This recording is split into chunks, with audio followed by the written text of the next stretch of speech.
नर्मदाय नमो प्रातः नर्मदाय नमो ऋषि नमस्ते नर्मदे देवी त्राहि मां भवसागरात्।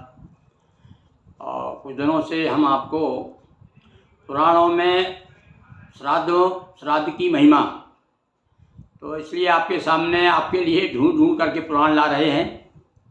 अभी हमने आपको स्कंद पुराण, आप देखिए हमारे अलग अलग वीडियो में आपको किसी में स्कंद पुराण, किसी में देवी भागवत पुराण, किसी में अग्नि पुराण, आप ही 2, 3, 4, 5 वीडियो बन चुके हैं। और एक एपिसोड देखिए आप हमारा। आज मैं आपके सामने ये लेके आया हूँ, इसे लिंग पुराण कहते हैं। 18 पुराणों में लिंग पुराण का भी अपना महत्व है। ये शैव संप्रदाय का, विशेष रूप से शैव संप्रदाय में बड़ा आदरणीय है ये पुराण। पर इसमें तर्पण के विषय में बहुत अच्छी बात लिखी है। तो इसमें बताया कि तर्पण, देवताओं को तर्पण कैसे, तर्पण करते समय उपवीत कैसा होना चाहिए। ऋषियों के जब तर्पण करते हैं तो गले में कंठीवत होना चाहिए। और उसके बाद हम अपने पितरों को करते हैं तो वो उपवीत हमारा अपसप हो जाता है, यानी दाहिने कंधे पे आ जाता है। और साथ साथ में ये बताया कि किस उंगली से पितरों को तिलक करना चाहिए। ये विशेष बात आपको इसमें आपको लिंग पुराण में मिलेगी। देखिए मैं पढ़ के सुनाता हूँ आपको। ये 26वां अध्याय है श्री लिंग महापुराणम, प्रश्न नंबर 132, 26वां अध्याय। इसमें नंदकेश्वर और सनत कुमार, नंदी और सनत कुमार दोनों का संवाद है। तो यहाँ पर सनत कुमार बता रहे हैं और दोनों चर्चा कर रहे हैं आपस में।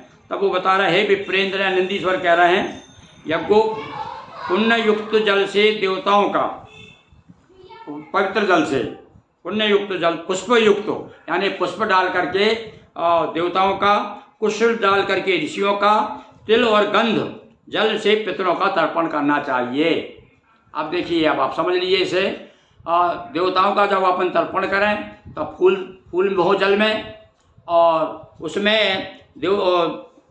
ऋषियों का जल से, देवताओं का कुशयुक्त जल से ऋषियों का कुश के साथ में, और अपने पितरों के लिए उसमें तिल गंध आदि मिला देना चाहिए, काय में, अपने कुश के साथ। हे विप्रेंद्र, यज्ञोपवीति अर्थात सब होकर देवतागण, मतलब साधारण जैसा आप जरूर पहने रहते हैं वैसे ही उसे देवताओं का, निबोति अर्थात तो कंठ में माला की तरह पहन करके उस जनेऊ को ऋषियों को, और प्राचीनावीति अर्थात अपसप्य होकर के पितृतर्पण क्रमानुसार करना चाहिए।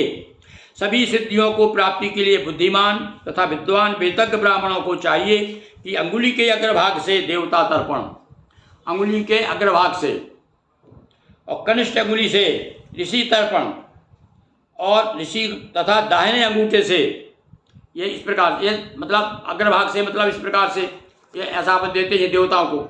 और कनिष्ठ अंगुली से, ये उंगली से इस प्रकार से, इस उंगली से ऐसा, इसको ऋषियों को दिया जाता है, और पितरों को इस प्रकार से दिया जाता है। तो ये देखिए, ये अपने काम की बात। इसमें देवतागण कनिष्ठ अंगुली से, ऋषिगण तथा दाहिने अंगूठे से पितृ तर्पण करना चाहिए।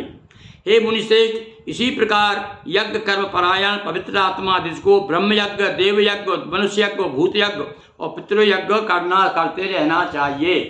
तो ये पितरों के बारे में एक अच्छी जानकारी अपने को ये लिंग पुराण से प्राप्त हुई, और आशा है निश्चित रूप से आपको कुछ बातें इससे नहीं मिली होगी।